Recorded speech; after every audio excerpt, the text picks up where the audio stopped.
Hi, JR here. So there's a lot of understandable, justifiable fear and concern in the community right now about Cupertino Union School District and various of its school sites that might have to close in order to balance its budget over the next 3 years. And I share that fear and concern. I went to these schools. The very first school I ever attended here, Lincoln Elementary, is listed as a potential candidate for closure, and it is a gut-wrenching thing to think that any of these top-performing schools would have to close because of declining enrollment. Frankly, I think that CUSD is Cupertino, and this city would not be what it is without its schools. And so it was extremely distressing to me to watch two of my opponents turn a city council meeting into a campaign rally to try to sell solutions to this problem that are unlikely to produce a result and create false hope for people who deserve better. People are in pain, people are afraid, and they shouldn't have their feelings manipulated for an electoral end. We can solve this problem. We can, at least as a city, help.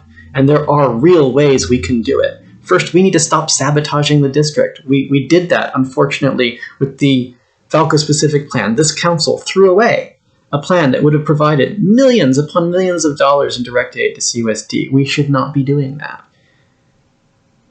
The same council has obstructed the Falco SB 35 project. They either need to hurry up and renegotiate it in CUSD's benefit, or get out of the way and let this developer build this project so that it has to pay SB 50 school impact fees. For a project of that size, we're talking about millions upon millions of dollars, and they're due the moment that they pull building permits. They're on the edge of that.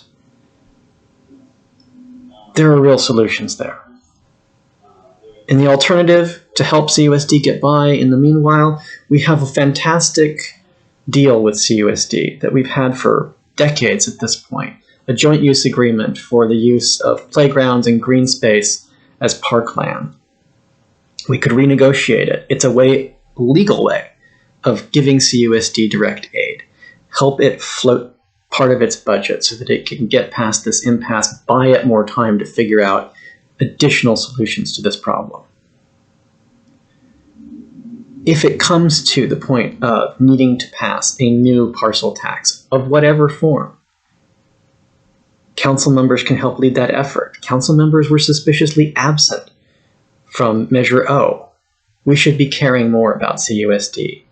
Its stability is our stability. And in this new effort, as council members lead it, we should actually run it as a citizen-led initiative.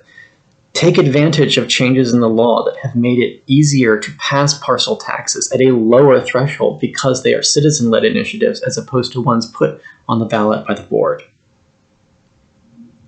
And then we need to try to restart our relationships with legislators in Sacramento. Right now, Cupertino has a terrible reputation in Sacramento because we have opposed so much legislation that is intended for the benefit of the state as a whole.